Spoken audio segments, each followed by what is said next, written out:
Namaskar, everyone, and welcome to Sunday in our world.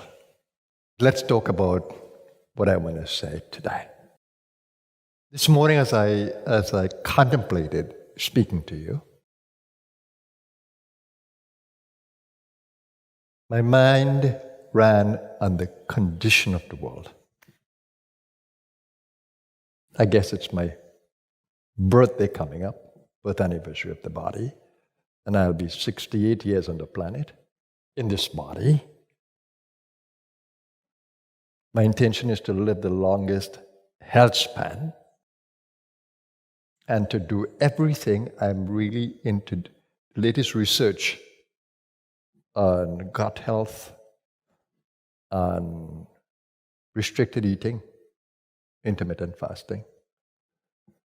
Also, what is happening in terms of chemistry.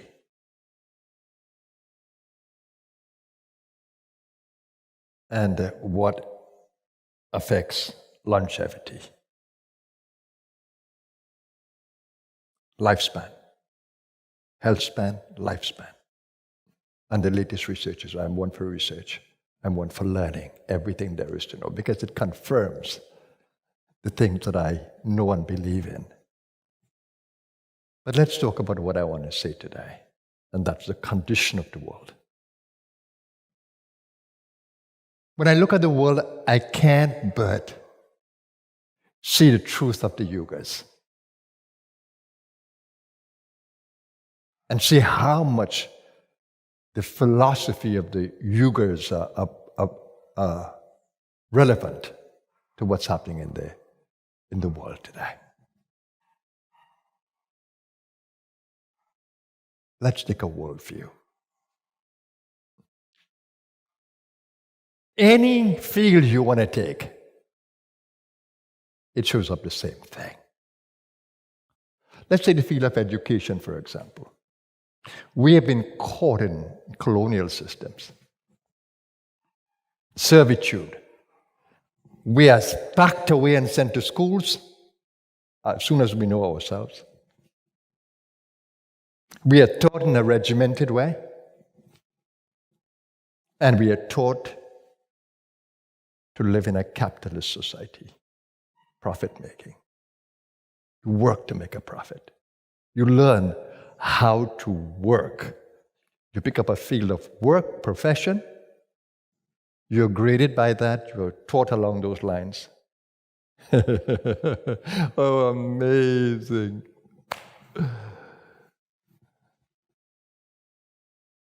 Waking up to this, being part of the system, and then waking up to look at this. Oh my God, just education. No idea of holistic thinking. Now, just like we treat with food, we process the food and then throw a few vitamins in there and a few minerals in there and say, wow, vitamins and minerals added. We damage the food beyond that which we know.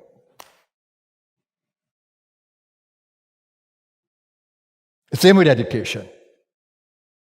We teach people only how to work, how to get a job, how to contribute to society's profit-making. And then we realize that psychologically they are damaged, emotionally they are damaged. They're living lives that are, oh my God, like slaves to a system that is imperfect. Oh my, that's why I became a radical at 20. I couldn't handle it. I was not born for this. I gave up the idea of going to university. And I went to India, roaming in there. I need to know who I am. Of course, I came back and went into the system, but different consciousness, different goal, different view.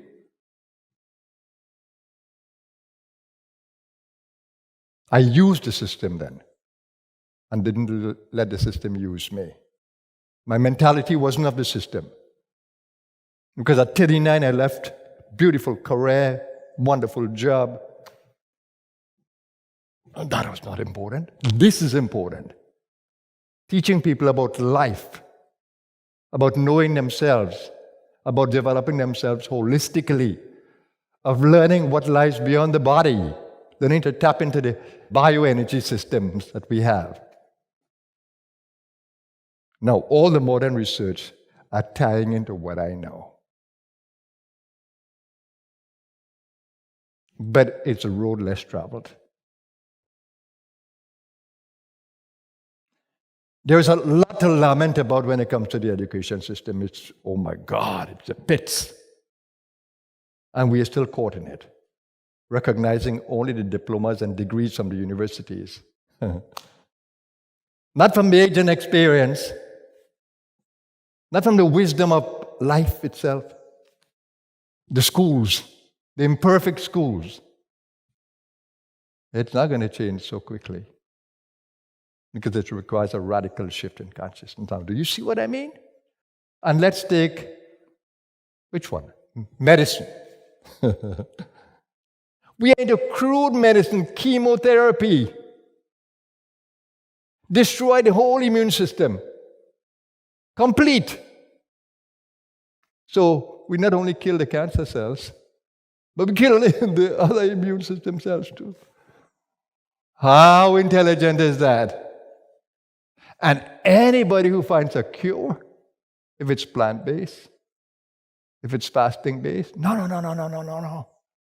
Ban them from the medical system. They have to go practice somewhere else. How is that for you? A medical system that doesn't cater to the energy part of us. That ancient wisdom like Ayurveda considers. Natural health considers naturopathy. Chinese medicine considers. Siddha medicine considers. Herbal medicine considers. But they're not mainstream. Quantum medicine, functional medicine. They're not mainstream. You have to hide and practice those. They're humiliated.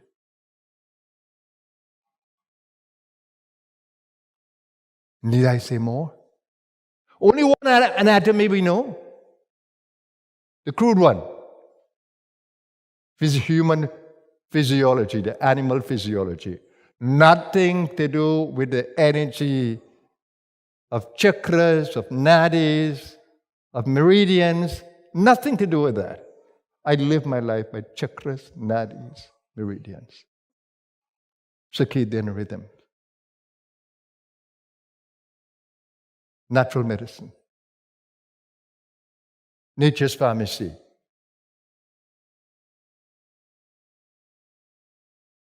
When is that going to be mainstream? Well, it can't be because we have no concept of subtle energies.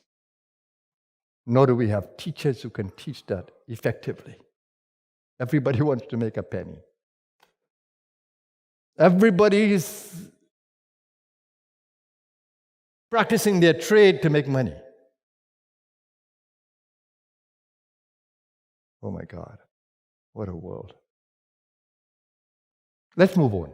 Political systems. Nationalism is taking over the world, not globalism, nationalism. This is our country, you can't come in here.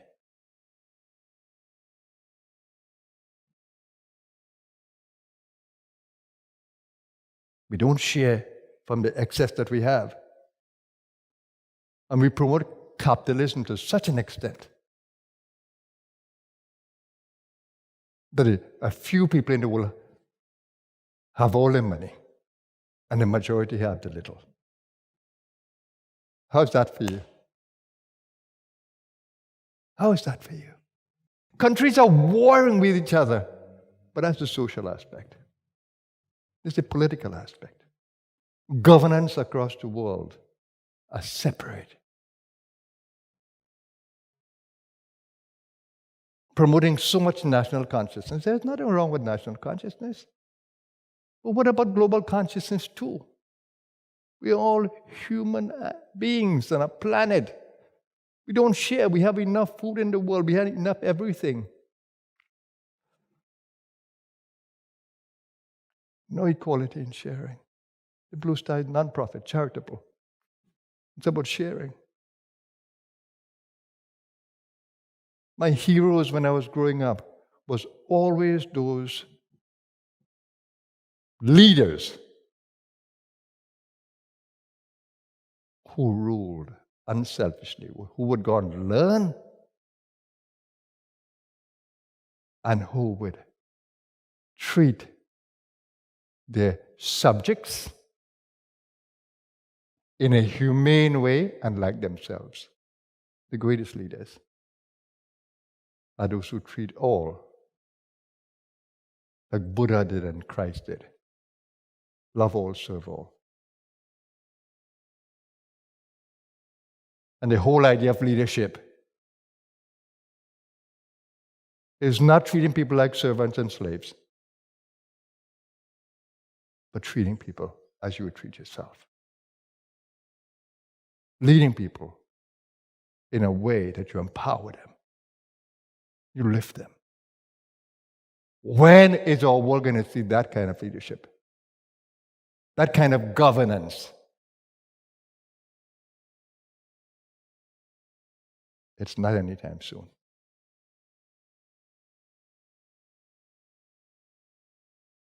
And then take the social system. Total inequality across the world.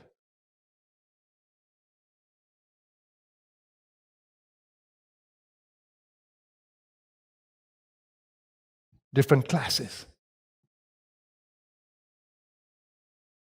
Sometimes you're afraid to go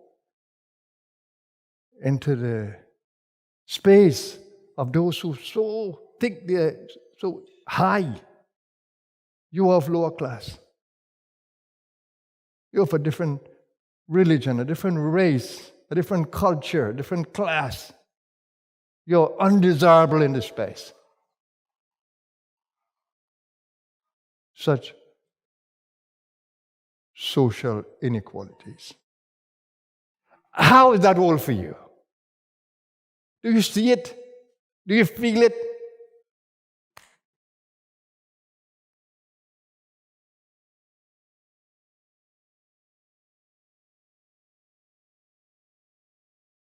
And all these profit-making people.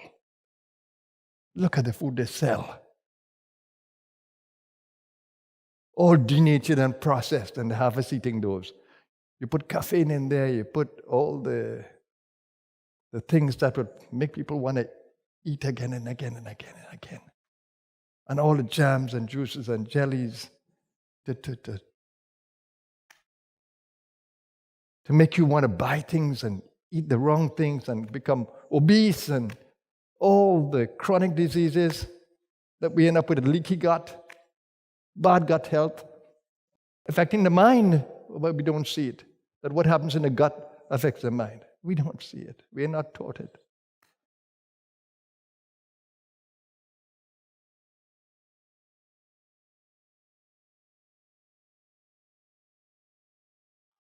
That's the kind of system we live in. And that's my lament. But it's the yugas. So what do? I do this. Centers of light. I have no fight with the world and the play of the yugas.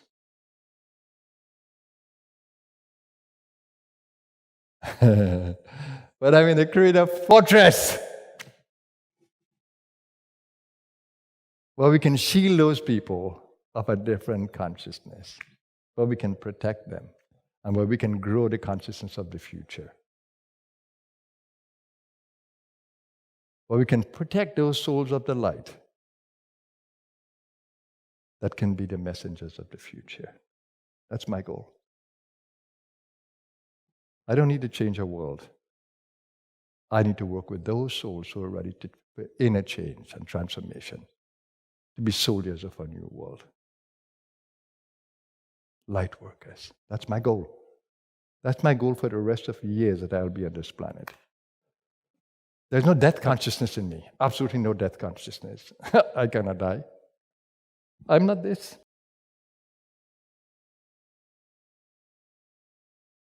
And this I will lovingly dispossess when the time comes. Lovingly. Lovingly. I'm not ashamed of my animal body. I wear it to perfection. I live in an animal body, I know it, I feel it. It behaves like a total animal. But I've made it a pet. I know it completely, and I give more care to it at this age than at any time before. I put it to bed, I feed it, I give it play, I exercise it, I listen to it, I look after it. My animal body. Fingers, I have to cut nails, fingernails, I have to trim toenails.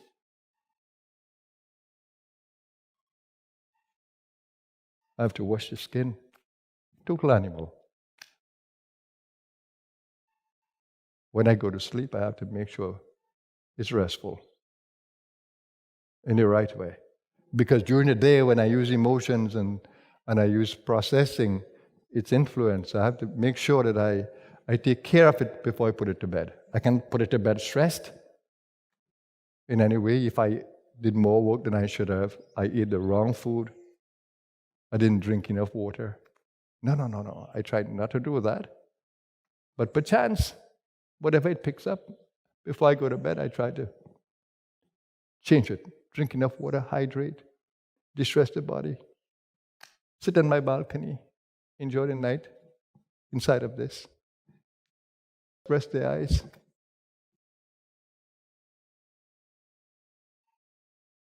What is my joy of living? That I can serve the universe.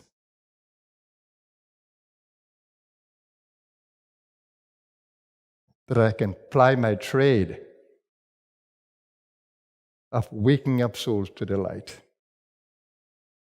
Bringing them together, holding them together, creating sustainable communities where we can be an example to the world, the blue star. I didn't choose the name Blue Star. And I'm wondering when the name came through my beautiful mother. In this trance state, she's telling me, call your ashram the Blue Star. And I'm thinking, in my mind, Mom, I wanted a Sanskrit name for this ashram. Blue Star, Blue Star. Now I see why. Blue Star. Blue Star is a vehicle, a light that beckons the future, a blue light. The light of global consciousness, social consciousness, holistic thinking, the light of the self. Blue Star. That is the name that should be a beacon to the future. I embraced it fully. The Hopi Indians spoke about it. My Guru Baba Muktananda spoke about traveling in a blue star to the different realms. How can it not be the perfect name? Blue Star. So in a few days, this body will be 68 on this planet. But I'm joyous because now I have even deeper purpose for the future. I'm carried by a greater purpose for the future. I'm telling you today, the condition of the world is driving me to be stronger, to live longer, to live more healthy, because this work is important. And those of you who would walk with me, our walk is important. All the ideas of how to create the centers of light flow in my mind. From the moment I wake up in the morning to the moment I go to bed, there's so much excitement in my being about all the next steps. And my beautiful universe sends all the right people. I don't have to think twice. I simply have to do the work. And all the right people come. I have to train them a little bit because they're coming from a world that is so challenging. I have to nurture them. I have to build them. I have to train them. But they become marvelous soldiers of the light. So I'm telling you my story. This is my Sunday message to you. I hope that it inspired you. And the conversation continues. This is the beginning of a new conversation. The years ahead. After 68 in this body. Stay with me, everyone. Let's have an awesome day today. Namaskar.